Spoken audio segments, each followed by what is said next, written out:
Okay, I'm back. As I was saying, uh, the whole thing is with people. We vary on the same thing: stress, job loss. People take it in different ways.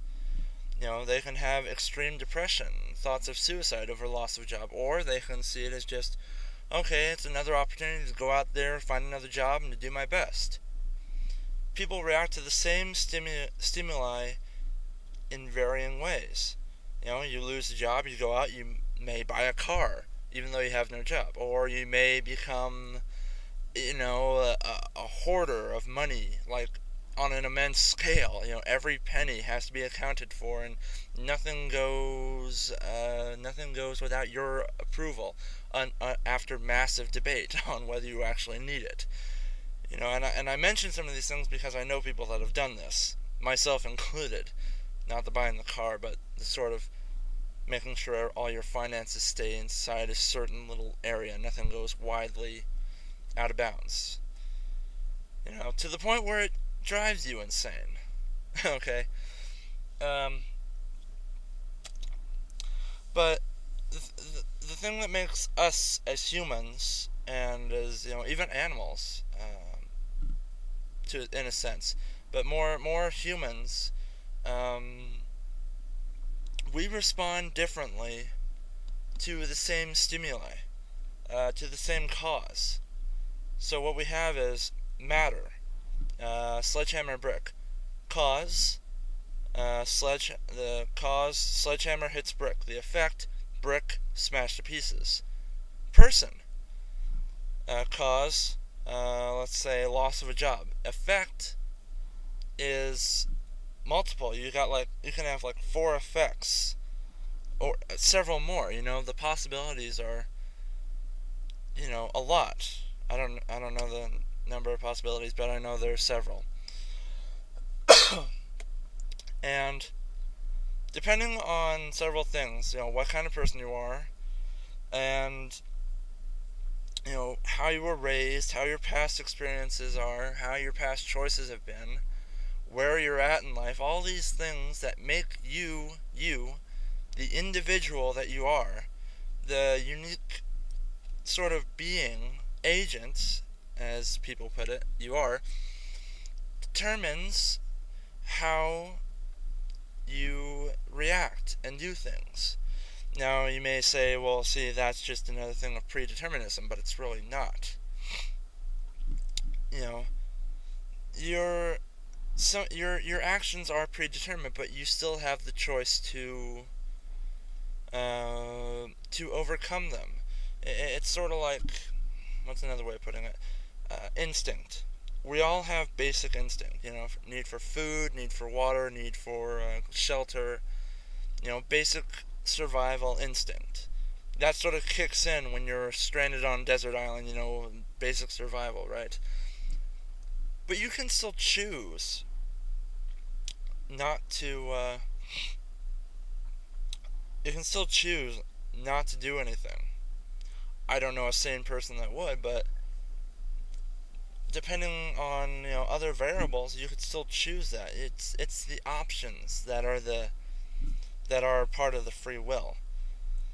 When you mentioned something that defies natural laws, it's not like free will is something of, I'm just going to choose not to obey gravity today, so off I go, flying like Superman somewhere. It doesn't work like that. We are bound by physical laws. That's a given. We can't alter that. But we, being as free agents, can choose several different options for lifestyles. Uh, Become a saint, a missionary, to go do good deeds, feed needy children, give them education for free or for a price or whatever.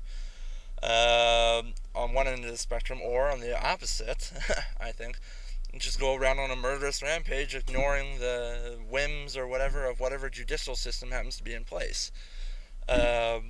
Just doing whatever you feel like, stealing, killing, doing whatever. I know those are two extremes, and they vary in between, but I just want to give a huge contrast to the thing. And the thing with free will is we get to choose. even people that were brought up in, you know, if in a psychology book I was reading, it's nature versus nurture debate sort of thing.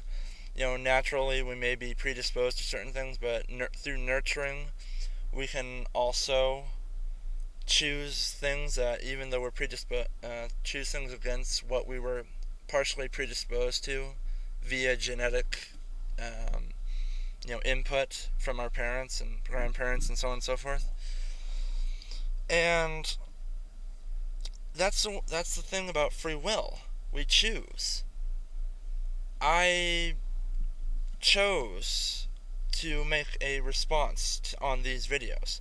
I could have referenced your videos. I could have just, mentioned them on something that inspired me. But I choose to do a response directly to you because I wanted to. There's no. It's not like It's not I felt I had to. It's not felt like I was obliged to. Wasn't even a feeling. It's like, instead, I'm just going to choose because of the topic. I mean, yeah, it's the same topic, but I could have just done an independent thing, referenced you, and then been done with it. Am I still on screen? I don't know, my little video reference thing sort of froze, so if I'm just talking and my face isn't moving, I apologize. I don't know what's wrong with it. My computer might have freaked out. Hopefully, if I'm still talking, you're still listening. Thank you again. But I could have done it one way, but I did it this way because of an independent choice.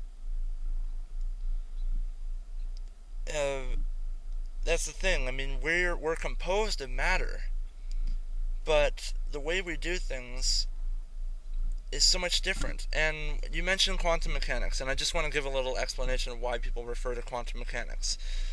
And another thing about the micro affecting the macro. You'd agree, I would presume, that small things, microscopic things, viruses, little illnesses, genetic defects, blood disorders. Those are things that typically can affect things on a microscopic scale, right? But they clearly have effects on a macroscopic scale, on a person as a whole. Affects a wide variety of things, can be transferred to another person, can be transferred throughout a population, right? That's micro affecting the macro. So if that's true for this, or if micro affects macro in that way, quantum affects universal in a way. That would sort of lead to follow, right? And the thing with I'm probably gonna have to make a third video on this just because I know I have more to say about the quantum thing, and I want to give something a little detailed and tell you about a video I'm gonna link on the side. So I'm gonna stop it here again. I'll see you on part 3. Just a second.